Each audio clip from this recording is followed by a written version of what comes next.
Boa noite, meus irmãos, minhas irmãs, meus amigos que estão conectados agora via Facebook para esse culto do dia 29/3/2020 da IPI do Alto Vila Maria.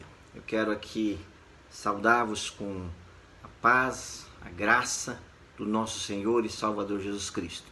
Quero dizer a cada um de vocês que mais uma vez estamos aqui vitoriosos. A igreja do Senhor é uma igreja militante, abençoada, que caminha nessa esperança. Hoje nós estamos também gravando em YouTube. Logo depois eu vou disponibilizar o link do YouTube para que as pessoas possam compartilhar o YouTube também, tá certo? Meus irmãos, vamos ler o texto da Sagrada Escritura em Salmo número 84. Salmo de número 84. Vamos todos nós abrir o texto da Sagrada Escritura, no Salmo de 84, e vamos ler aqui. Está assim escrito: Quão amáveis são os teus tabernáculos, Senhor dos Exércitos! A minha alma suspira e desfalece pelos atos do Senhor. O meu coração e a minha carne exultam pelo Deus vivo. O pardal encontrou casa e a andorinha ninho para si, onde acolha os seus filhotes. E eu, os teus altares, Senhor dos Exércitos, Rei meu e Deus meu. Bem-aventurados que habitam em tua casa, louvam-te perpetuamente. Bem-aventurado o homem cuja força está em ti, em cujo coração se encontram os caminhos aplanados, o qual, passando pelo vale árido, faz dele um manancial de bênçãos e cobre a primeira chuva. Vão indo de força em força, cada um deles aparece diante de Deus em Sião. O Senhor dos Exércitos, escuta a minha oração, presta ouvidos, ó Deus de Jacó. Olha, ó Deus, escudo nosso, e contempla o rosto do teu ungido. Pois um dia nos teus atos vale mais que 1000. Prefiro estar à porta da casa do meu Deus, a permanecer nas tendas da perversidade. Porque o Senhor Deus é só o escudo, o Senhor dá graça e glória. Nenhum bem sonega aos que andam retamente. Ó Senhor dos Exércitos, feliz o homem que em ti confia. Graças a Deus por essa palavra. E como o salmista diz aqui, mais vale um dia nos teus atos do que em outro lugar 1000. Nesses dias que estamos em confinamento, nós podemos relevar a importância de estar na casa de Deus. Por isso que quando nós terminarmos esse tempo de confinamento, eu quero te convidar, junto comigo, para nós darmos um culto de ações de graças na igreja e dizer muito obrigado, Senhor, pela oportunidade de poder estar na tua casa. Oremos ao Senhor. Pai maravilhoso, Pai bendito, nós queremos te agradecer por essa noite em que nós nos reunimos como Igreja de Cristo, espalhada em São Paulo, espalhada em várias partes do Brasil, que nos acompanha agora por meio dessa transmissão online. Queremos, Senhor amado, primeiramente te engrandecer, porque o Senhor é o Deus da nossa vida. Queremos te agradecer por mais um dia de vida. Queremos te agradecer pela tua proteção, porque tu tens nos guardado. Queremos, Senhor amado, prestar um culto a ti, ó Deus, com o coração aberto para que tu venhas falar no nosso coração. Recebe a nossa adoração, recebe o nosso culto e recebe a nossa meditação nessa noite. Abençoa a tua igreja, abençoa o teu povo, abençoa todos aqueles que estão conectados conosco, unidos não fisicamente, mas unidos em espírito, em oração. Por isso eu clamo e peço ao Senhor, vem sobre nós com a tua graça e com o teu poder. Em nome de Jesus que eu oro. Amém, amém e amém. Meus queridos irmãos e irmãs, nós temos um hino que é muito conhecido, ele é muito antigo, inclusive, muito conhecido. Ele vai ter a ver um pouquinho com aquilo que a gente vai falar na meditação dessa noite. Eu queria que você prestasse bastante atenção na letra desse hino e pudesse, então, acompanhar conosco esse hino.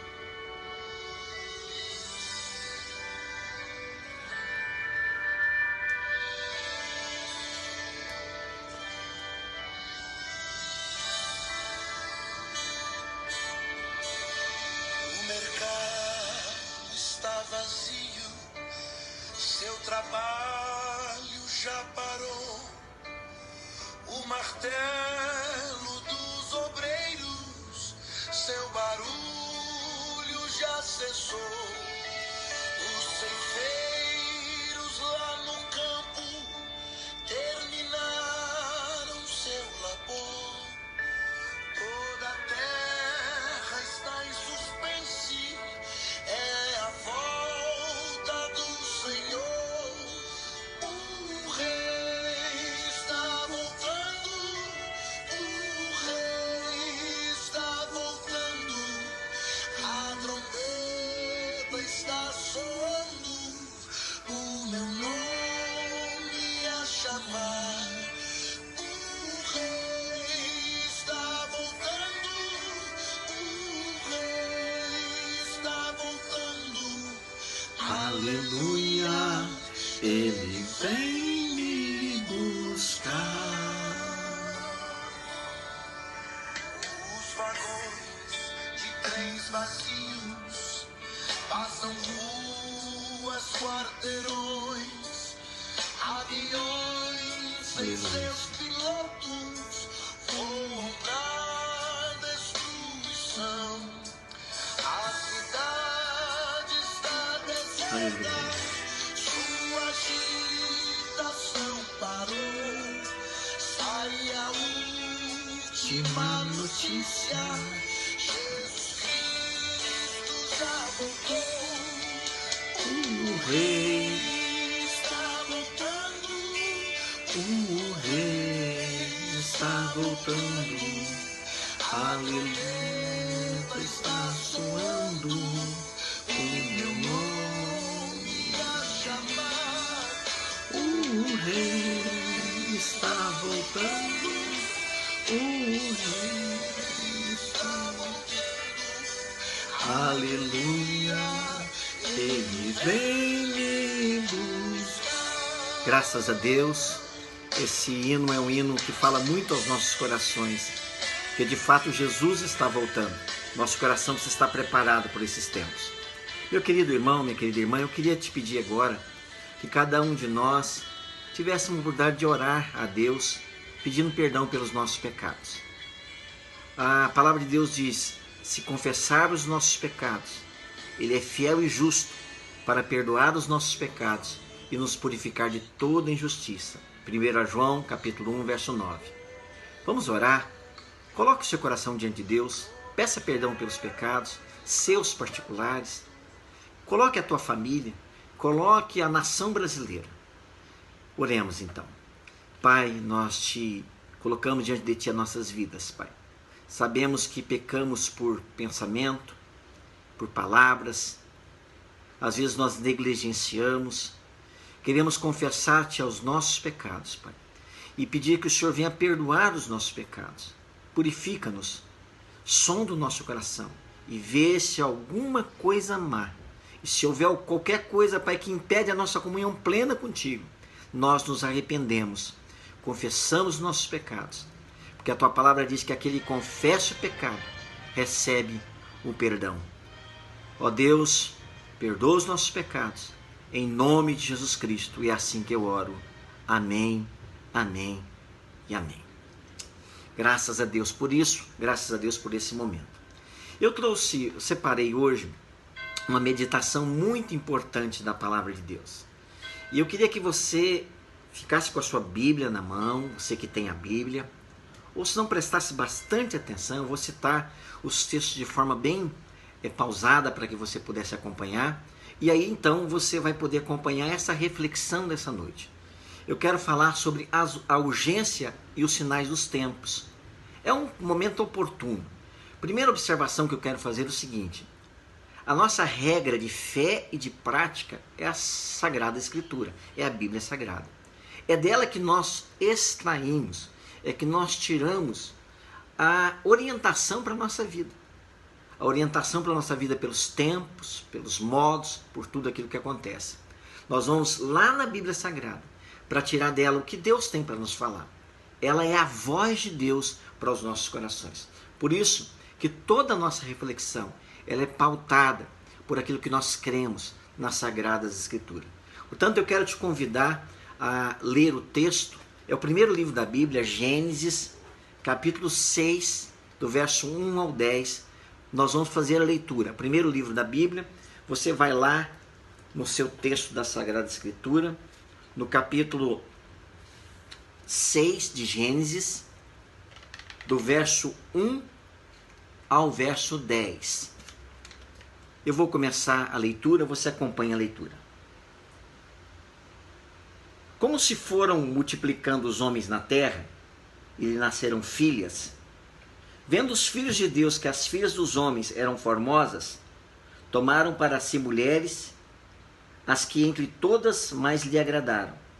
Então disse o Senhor: o meu espírito não agirá para sempre no homem, pois este é carnal, e os seus dias serão 120 anos. Ora, naquele tempo havia gigantes na terra, e também depois, quando os filhos de Deus possuíram as filhas dos homens, as quais lhe deram filhos, estes foram valentes varões de renome na antiguidade. Viu o Senhor que a maldade do homem se havia multiplicado na terra, e que era continuamente mau todo o desígnio do seu coração. Então se arrependeu o Senhor de ter feito o homem na terra, e isso lhe pesou o coração. Disse o Senhor: farei desaparecer da face da terra o homem que criei, o homem e o animal, os répteis e as aves dos céus, porque me arrependo de os haver feito. Porém, Noé achou graça diante do Senhor. Eis a história de Noé. Noé era homem justo e íntegro entre os seus contemporâneos. Noé andava com Deus. Gerou 3 filhos, Sem, Cã e Jafé. Pronto. Nós estamos aqui diante de um texto que vem nos trazer à luz no nosso coração, no início da criação, esse desdobramento da história da humanidade. Então, Deus aqui, ele, relatado no texto bíblico, diz que por se multiplicar a iniquidade dos homens, e o coração e o desígnio do coração de cada homem estava destoado daquilo que Deus tinha feito e proposto, porque Deus fez o homem à sua imagem e semelhança para o adorar. E o homem tinha então se enveredado por um sistema de vida que o fazia estar longe de Deus e desejando as coisas dessa vida, da carne e etc. A palavra de Deus então diz que do Senhor iria fazer desaparecer o homem, toda a criação, mas encontrou um homem que era justo e íntegro, chamado Noé, porque diz o texto que esse Noé achou graça diante de Deus, e então que ele andava com Deus, e Deus então estabelece a continuar com a humanidade. Aqui nós temos aquilo que nós chamamos do anúncio do dilúvio.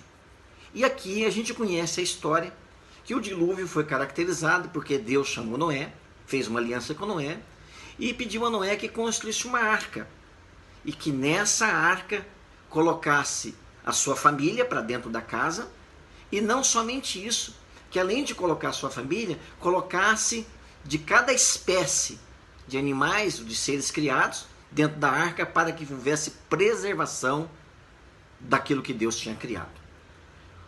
Pronto. E que depois que Noé fizesse tudo isso, viria um dilúvio de 40 dias e 40 noites e exterminaria toda a raça vivente, ser vivente na terra, tanto de homens quanto de animais. E assim o fez. Foi o que aconteceu. De fato, Noé construiu a arca, colocou os animais, e então veio o dilúvio, e então exterminou toda a raça humana e toda a criação de Deus. Ora, a primeira coisa que eu quero pensar com vocês é sobre as evidências que nos mostram os sinais de Deus.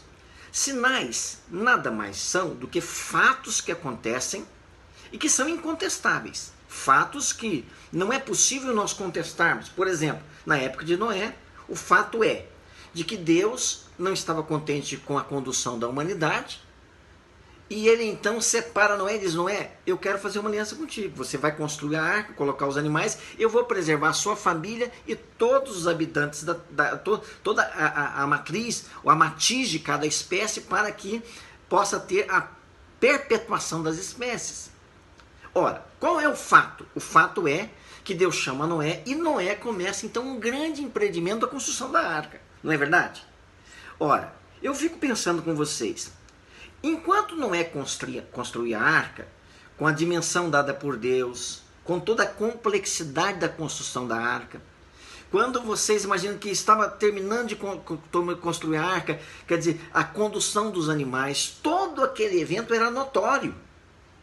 Era um sinal claro de que alguma coisa ia acontecer e que havia uma interferência divina. Por quê? Porque Deus tinha dado a Noé aquilo que iria fazer e manda Noé construir a arca. Esse fato notório é incontestável. A construção da arca, a condução dos animais, a entrada da família de Noé para a arca. Quer dizer, tudo isso nós podemos perceber que é incontestável, é um sinal claro de que alguma coisa irá acontecer na humanidade. E então foi assim que aconteceu. Eu fico pensando a logística para levar os animais, a logística para conseguir a madeira de cipreste, que era a forma com que Deus detalhou que deveria ser construída a arca. Quer dizer, toda essa complexidade da construção da arca, a complexidade de trazer os animais, tudo isso criou um evento em torno daquela estrutura de arca, que fez que os seus contemporâneos poderiam ver que alguma coisa estava acontecendo. Possivelmente, alguns daqueles, ao ver toda aquela construção, disseram: esse Noé está ficando louco, alguma coisa está acontecendo. Mas o que eu quero registrar nesse primeiro momento é um fato. O fato da arca ser construída, o fato dos animais terem que vir para dentro da logística dos animais para dentro da arca, quer dizer, era notório, não era possível deixar de perceber. Ora, também é um fato os sinais dos tempos, que está descrito em Mateus capítulo 24. Os discípulos perguntam para Jesus: Jesus, nós que temos aqui uma dúvida. Pergunta assim, capítulo 24, verso 3 diz assim: No Monte das Oliveiras achava-se Jesus assentado, quando se aproximaram dele os discípulos em particular, e lhe pediram: Dize-nos quando nos sucederão essas coisas, e que sinal haverá da tua vinda e da consumação do século. E ele, Jesus, lhe respondeu: Vede que ninguém vos engane, porque virão muito em meu nome, dizendo eu sou Cristo, e enganarão a muitos. Certamente ouvireis falar de guerras, rumores de guerras. Vede, não vos assusteis, porque é necessário assim acontecer, mas ainda não é o fim. Porquanto levantará nação contra nação, reino contra reino, haverá fomes, terremotos em vários lugares. Porém, tudo isso é o princípio das dores. Esse é um fato dito por Jesus. Se nós pensarmos no contexto mais imediato de Jesus, nós vamos perceber que houve uma grande perseguição até o ano 70 depois de Cristo contra a igreja, e houve muitos mártires, e ali então havia um contexto imediato dessa ação de que aconteceu logo após que os seus discípulos e apóstolos na plantação da igreja. Houve uma perseguição em Jerusalém, e então se dissipou todos os povos, muitos morreram em nome de Jesus. Mas o fato é o seguinte, que essa palavra de Jesus não era o contexto apenas só daquele momento. Essa palavra de Deus, de Jesus, tinha a evolução histórica da aproximação da consumação dos séculos para que Jesus Cristo pudesse vir e voltar e buscar a sua igreja. Isso então, para mim e para você, é um fato. Por exemplo, assim como Noé construiu a arca e tinha que colocar os animais, era um acontecimento notório, que era incontestável. Aqueles contemporâneos podiam perceber que alguma coisa iria acontecer. Também, de igual modo, em toda a trajetória humana, de nós seres humanos, nós temos sinais. E agora, em especial, estamos vivendo uma pandemia de coronavírus. Ora, nós sabemos que também é notório um sinal divino de que alguma coisa está prestes a acontecer. Ou seja, Jesus está nos avisando. Nós temos aqui há várias coisas que podemos pensar. A desconstrução da família, do núcleo familiar, a desconstrução de autoridade, a autoridade governamental, a autoridade em relação ao pai e mãe. Nós temos uma desconstrução de uma sociedade que está seguindo para um caminho de falta de temor, de tantas outras coisas. Nós temos anúncios de guerras, rumores de guerra e tantas outras coisas. É incontestável. É só você, só cada um de nós, olharmos para o noticiário, olharmos ao nosso redor, olharmos para essa semana atípica em que ficamos reduzidos aos nossos lares. E hoje eu estou falando para vocês dentro do meu lar, num culto online. Quer dizer, os sinais são fatos incontestáveis. E diante desses fatos, não há argumentos. Diante desses fatos, a humanidade não consegue ter resposta imediata.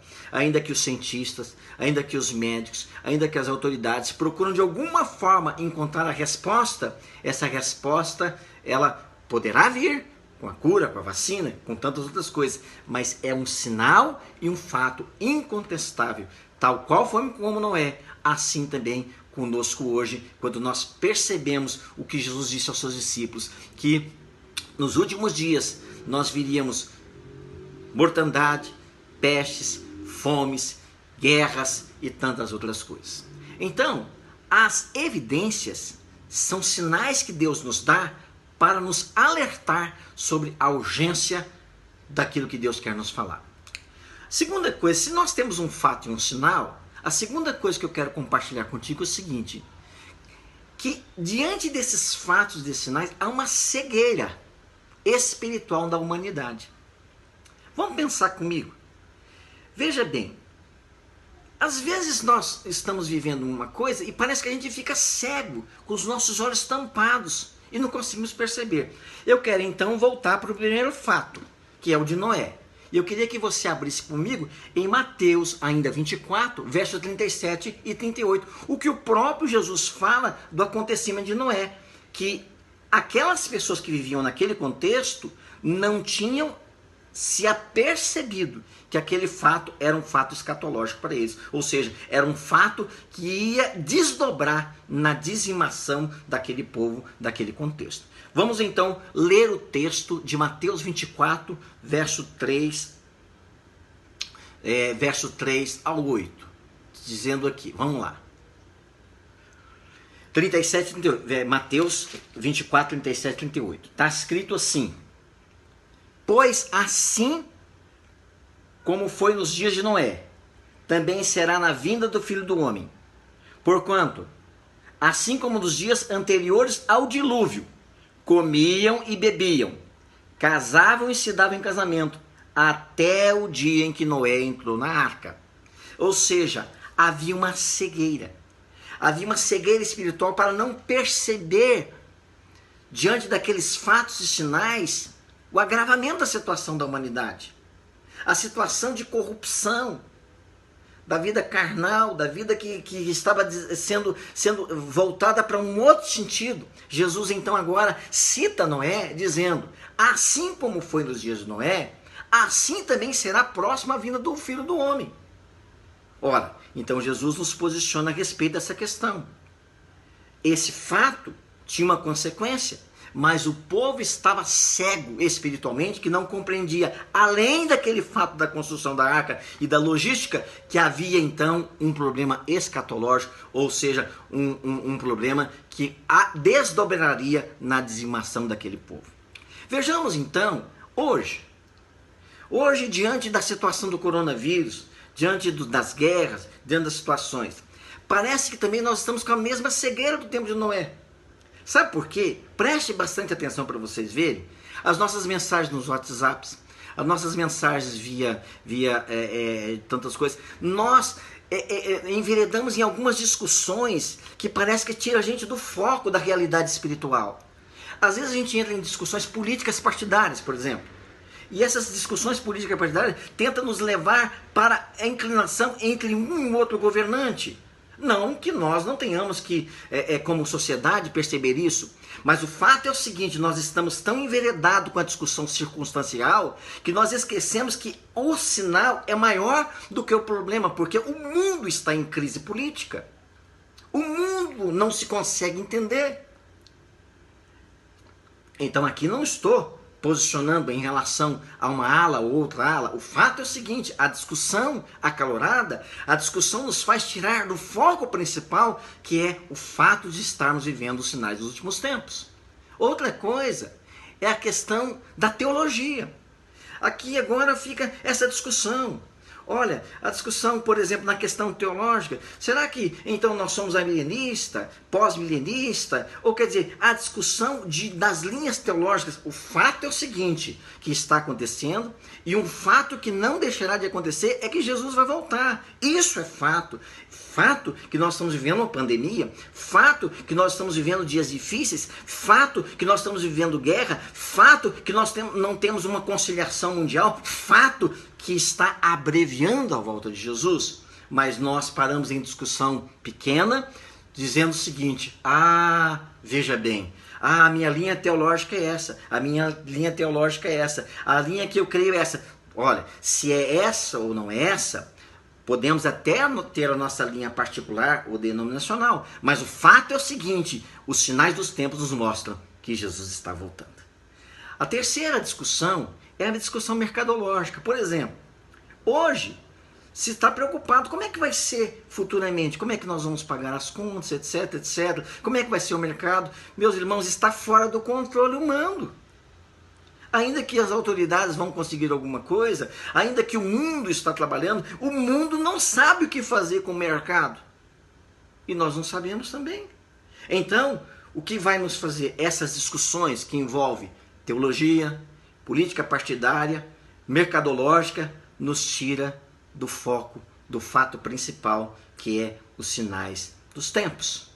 Assim como foi no tempo de Noé, casavam, se davam em casamento, vivia a sua vida dissolutamente e não percebia a construção da arca e a entrada dos animais. Assim também, diante do coronavírus, diante de tantas guerras, de tantos problemas, nós estamos vivendo nesse calor da discussão pequena e não conseguimos perceber aquilo que é maior e principal. Então, há um fato, e esse fato é caracterizado por sinais incontestáveis. Há uma cegueira espiritual que cega o nosso entendimento para compreender as coisas espirituais, não entendendo que esse fato nos leva a uma coisa maior, a um acontecimento maior, a volta de Jesus Cristo. Ora, com os fatos e com esse curso da humanidade, o que nós temos que despertar da nossa cegueira espiritual? É de que haverá o fechamento do ciclo escatológico, ou o fim de todas as coisas. Quer dizer, se esses são os fatos, e se nós estamos acordados para a vida espiritual, agora é hora de despertar espiritualmente. É hora de perceber: Senhor, o que o Senhor quer mais de mim? Se eu não consigo trabalhar, se eu não consigo produzir, se a ala da direita ou da esquerda, se o problema é esse, aquele, olha, eu preciso me despertar para algo maior, para algo que liga a minha espiritualidade, a minha vida com Deus. E aí então, para que você desperte a sua vida espiritual, nós vamos entender que esse ciclo fecha, ou seja, haverá o fechamento do ciclo escatológico. E eu quero então pensar 4 questões rapidinho com vocês. Primeiro, o fechamento do ciclo escatológico. Vamos perceber como é que fechou o ciclo escatológico com Noé? Veja comigo lá em Gênesis 7, capítulo 16. Gênesis 7, capítulo 16. 7 e 16. Deus falou que haveria o dilúvio para construir a arca. Eles construíram a arca, entraram para dentro da casa da arca, entraram os animais. Aí veja 7,16, está escrito assim: depois que subiram todos os animais,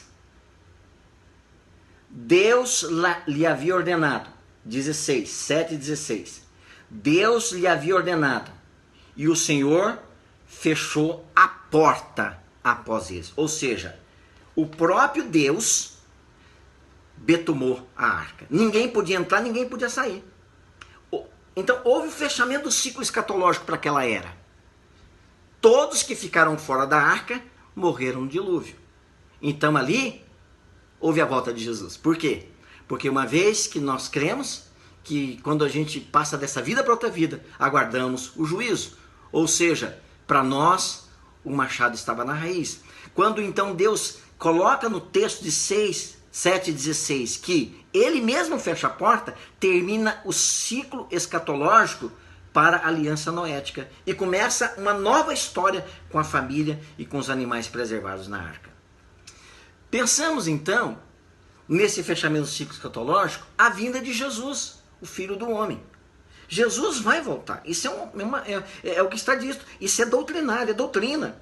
Independente da linha teológica que eu tenha, independente da discussão que eu tenha, esse fato vai acontecer. Jesus vai voltar para buscar. Se é hoje, se é amanhã, se é o ano que vem, se é daqui 10 anos, eu não sei. Pode voltar para mim hoje, porque se amanhã eu não estiver respirando mais, terminou para mim. Ou seja, Jesus está voltando para mim. Então, esse ciclo, Jesus vai voltar. A vinda do Filho do Homem. Tão certo como o ar que eu respiro, Jesus vai voltar para buscar os seus. Ainda, continua o seguinte.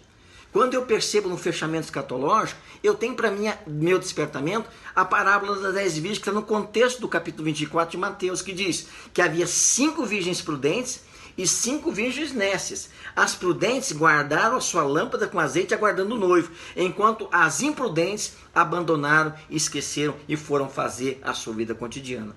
Diz o texto que o noivo veio, as 5 nécias não tinham azeite, então não conseguia encontrar o noivo. Pediram emprestado, mas as que tinham não quis emprestar. Ou seja, repentinamente foi o desdobramento daquelas da parábola das 10 virgens. Quer dizer, a volta de Jesus é iminente. Ele volta, ele está prestes a voltar. Quarta e última coisa de consideração. Isso aqui eu queria que você prestasse bastante atenção. Eu acordei essa madrugada para escrever. E eu queria que você guardasse bastante no seu coração essa verdade. Você não deixasse de meditar nisso. Se é um fato, se os sinais dos tempos é incontestável, se há uma cegueira na humanidade porque não consegue perceber que é algo divino que quer nos mostrar uma realidade espiritual, e se nós estamos no fechamento do ciclo escatológico, eu quero então te convidar a pensar sobre o último texto que está lá em Apocalipse, capítulo 20, do verso 11 ao verso 15. Abra comigo lá Apocalipse, capítulo 20, do verso 11 ao verso 15.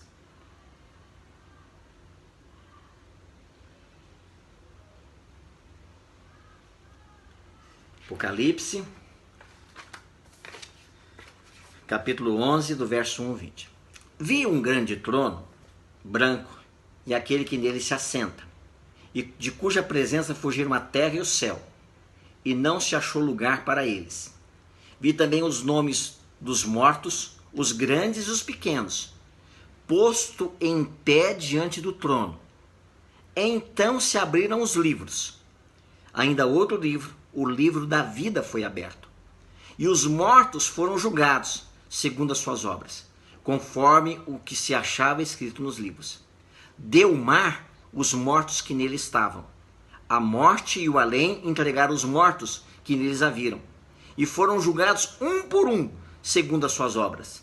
Então a morte e o inferno foram lançados para dentro do fogo, do lago de fogo. Esta é a segunda morte, o lago de fogo. E se alguém, verso 15, presta atenção nesse verso. E se alguém não foi achado inscrito no livro da vida, esse foi lançado para dentro do lago de fogo. É o fechamento do ciclo escatológico. Eu não sei nem que religião que você é, nem o que você crê, e eu respeito isso. Mas como regra de fé e prática, eu preciso te dizer uma coisa. As evidências mostram sinais, é fato. Em segundo lugar, nós estamos cegos porque a gente está percebendo aquilo que é muito circunstancial e não conseguimos perceber a mensagem divina, dizendo que a gente precisa reconectar com Deus. E em terceiro lugar, tão certo quanto o ar que eu respiro, Jesus está voltando. E conforme o texto que nós acabamos de ler, o texto diz o seguinte, que todos comparecerão diante de Deus no seu tribunal. E lá, aos livros, Livros se diz das obras que nós fizemos. E o livro da vida é aquele que eu creio pela fé, que quando nós recebemos Jesus Cristo como Senhor e Salvador, o nosso nome é escrito no livro da vida. E diz o texto, que aquele que não foi achado escrito no livro da vida, então foi lançado no lago de fogo e enxofre. Meu querido irmão, minha querida irmã, Deus tem um plano para a tua vida que é mais do que essa vida. Deus tem um plano para a tua vida que é além dessa existência. Então é hora de nós então reconectarmos com Deus. Dizer, Senhor, eu quero que o Senhor faça essa obra na minha vida. Eu creio na tua palavra. Eu creio que o Senhor Jesus veio em carne. Eu creio que o Senhor derramou o seu sangue para perdoar os meus pecados. Eu creio que o Senhor Jesus é o que salva a minha vida e a minha alma. E então eu quero entregar a minha vida para ti. Sabe por quê? Porque essa verdade é uma verdade que a Bíblia relata e da qual eu não posso de maneira nenhuma deixar de te orientar. Portanto, a minha oração nessa noite, e eu fiquei incomodado essa madrugada, esse domingo eu vou ministrar essa palavra. Sabe por quê? Porque, meu amigo, eu quero dizer para vocês, o mercado da fé está lotado aí. As pessoas estão vendendo bênção, como vendiam indulgência no século XV, que foi alvo da Reforma Protestante. As pessoas estão vendendo fé, esperança. As pessoas estão paranoicas com o que vai acontecer no mercado. Outros estão paranoicos com o governo A, B ou C. Outros estão paranoicos com aquela linha que pensa que é A, B ou C. Eu só quero dizer uma coisa para você. Jesus está às portas. Eu e você. Você está preparado? Entrega a tua vida para Deus. Entrega a tua vida para Jesus. Entrega o teu coração para Ele. Enquanto é tempo. Porque ainda hoje há esperança. Tua palavra de Deus diz assim: crê no Senhor Jesus e será salvo tu e a tua casa. Quero orar por você. Quero orar pela tua vida. Eu recebi a mensagem agora da Rosimei que o Minoro foi confirmado o coronavírus nele. Ele estava na Europa, nós oramos por ele a semana passada. Eu recebi a mensagem de várias pessoas pelo WhatsApp pedindo oração. O Gilberto, Esther Requena. Nós vamos orar pelo Joel, que dia 2 começa o seu tratamento. Nós vamos orar por tantas coisas. Eu quero orar por você, meu amigo e minha amiga que está me escutando agora. Tome uma decisão. Não fique insensível como aqueles homens no tempo de Noé ou no nosso tempo, que está preocupado com tantas coisas, correndo atrás de tantas coisas. Em vez de ficar compartilhando face news e tantas outras coisas, volte-se para Deus, leia a Bíblia, faça oração, procura se internalizar Deus, procura Deus na tua vida. Deus o quer revelar a você. Nos últimos dias, muitos trairão uns aos outros. Muitas pessoas, por conta da questão econômica, farão tantas coisas, mas eu e você podemos ser guardados por Deus e na sua presença. Eu quero orar por você. Hoje é tempo de salvação. Hoje é tempo dessa palavra alcançar a tua vida agora. Vamos orar junto pelas pessoas, por cada pessoa. Pai querido e bendito, a tua palavra vem ao nosso encontro dizendo que quanto fato não há argumento. E é fato, Pai, que estamos vivendo sinais difíceis que prenunciam a tua volta. É um fato, Pai, que os homens estão cegos, perdidos, correndo atrás de solução humana, mas não encontram. Os governos estão perdidos. Nós ficamos perturbados com isso tudo, tentando tirar o nosso foco daquilo que é essencial e principal. Ó Deus querido, mas o Senhor está voltando. O Senhor está buscando o teu povo. O Senhor está, Senhor amado, nos orientando, porque é a hora de nós voltarmos nosso coração para Ti. Por isso, Pai, em nome de Jesus, eu quero orar agora por cada um que está me ouvindo, por cada pessoa que está compartilhando essa mensagem, por cada pessoa que está comigo em torno da Tua palavra, e dizer: aviva o nosso coração, que o nosso coração possa se voltar para Ti, que possamos arrepender dos nossos pecados e pedir que o Senhor venha curar nossa vida, curar nossa alma e nos voltar para Ti. Eu oro assim em nome de Jesus Cristo, para a glória de Deus Pai. Amém, amém e amém. Eu quero te agradecer a companhia até agora. Eu queria te pedir um favor. Eu queria que você pegasse esse vídeo e compartilhasse na sua lista de amigos. Se você entendeu que essa palavra veio de encontro à tua vida, compartilhe, para que mais pessoas possam ouvir e refletir a respeito daquilo que a palavra de Deus deu e aquilo que nós precisamos ter. Recompartilhe com várias pessoas e nós vamos então poder dar oportunidade para que a surdez espiritual dê lugar aos sinais evidentes de que Deus quer nos falar alguma coisa. Que Deus vos abençoe. Meu amado irmão, minha amada irmã, minhas queridas ovelhas da IPI do Alto Vila Maria, domingo que vem, ainda é dia 5, e conforme as autoridades da OMS, e segundo a determinação da COMEX, da Assembleia Geral, nossos templos ainda ficarão fechados no próximo final de semana. Toda a igreja local deverá ficar fechada até a liberação geral. Então, domingo que vem é o primeiro domingo, e também foi dada uma portaria que a gente fará a Santa Ceia online. Por quê? Nós vamos fazer então, nós vamos ter o culto, e cada um de vocês que está me acompanhando, está conectado com Deus, nós então iremos fazer o culto de Santa Ceia a partir dos nossos lares. Você vai preparar lá, cada um de vocês, os 2 elementos, vinho, pão, e nós faremos em comunhão espiritual a Santa Ceia. Essa resolução emergencial foi dada pela nossa Comex da Assembleia Geral e nós vamos então oficiar a Santa Ceia. A Santa Ceia ela deve ser prioritária no templo e ela deve ser em comunhão uns com os outros pessoalmente. Mas agora, nesse tempo de isolamento, faremos essa extensão virtualmente. Outra coisa que eu quero dizer a vocês, na quarta-feira voltaremos a estar em contato junto às 20 horas numa outra meditação. Por isso, meu amado irmão, minha amada irmã, cada um de vocês, guarde, se firme com Deus, junto com a sua família, em oração, vigie, preste atenção em todas as coisas. Ore comigo a oração que Jesus nos ensinou. Pai nosso que está no céu, santificado seja o teu nome. Venha a nós o teu reino, seja feita a tua vontade, assim na terra como no céu. O pão nosso de cada dia nos dá hoje. Perdoa as nossas dívidas, assim como nós perdoamos os nossos devedores. Não nos deixes cair em tentação, mas livra-nos do mal, pois teu é o reino, o poder e a glória para sempre. Receba a bênção do Senhor.